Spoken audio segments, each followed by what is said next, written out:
Here is a non-floating basement wall and can be a problem when the basement slab moves up or down. As you can see in the picture, this wall is mounted right to the basement slab, and that then causes an issue if you have moving slabs, and it transfers energy upstairs to the floor above. So if you own a home and you are thinking of doing a basement remodel, I would seriously consider doing a floating wall, because a floating wall absorbs the energy of the basement slab and doesn't transfer it up above.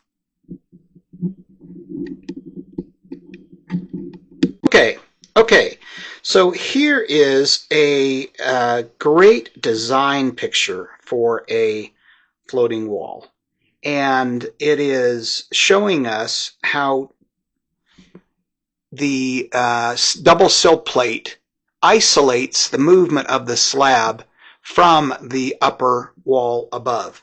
So to create a floating wall, you nail in a sill plate, that's usually a 2x4, to the basement slab below. You then leave enough space when you're building the upper wall. There's the spike. You do not connect the drywall all the way down to the floor. You only connect it to there on both sides. And then when you install the molding, before you paint it, make sure that it is only nailed to one spot, the bottom sill plate, not the upper. I see this many, many times where people have done floating walls and yet they're still having issues upstairs. Well, why? Because they improperly installed this molding, or they left in a spacer 2x4 piece in between. So those are things to watch for when you have a floating wall, or do it yourself, a floating wall that you're installing in the basement. Now, what advantage is a floating wall in regards to buying or selling the house? Well, we're going to talk about that in just a second. Okay, so we've talked about what a floating and a non-floating wall is in the basement. How does that relate to real estate? Well, there are situations where people are buying a piece of property and they realize that there are sticking doors and windows upstairs, and no one has checked to see whether there was a floating wall or not. So, to identify a floating wall, and that maybe that's what needs to be modified, gives a buyer a leg up on other people, because other people are going to be freaked out about the fact that it doesn't have floating walls. So converting them to floating walls is a much less expensive repair than having to do foundation lifting or piering or a new main beam or some of these other things that can be quite expensive repairs.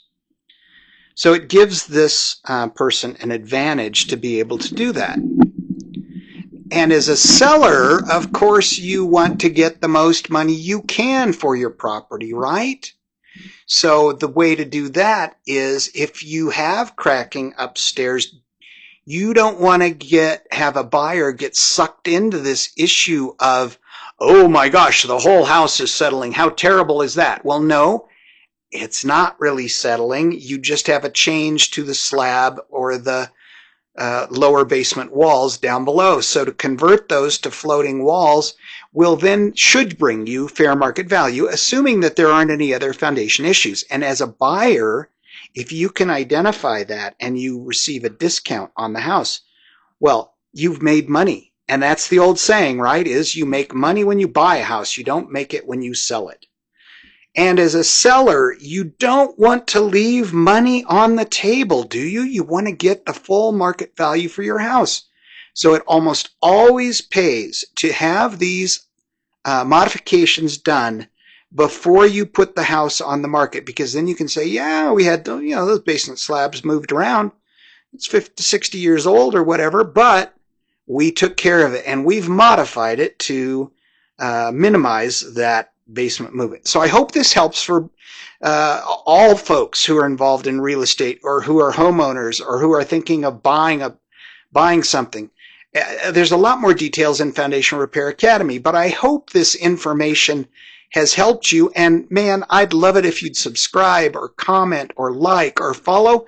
All those things encourage me to continue to provide good information for you so that you can make a decision either to buy that house or sell that house or improve the house that you have.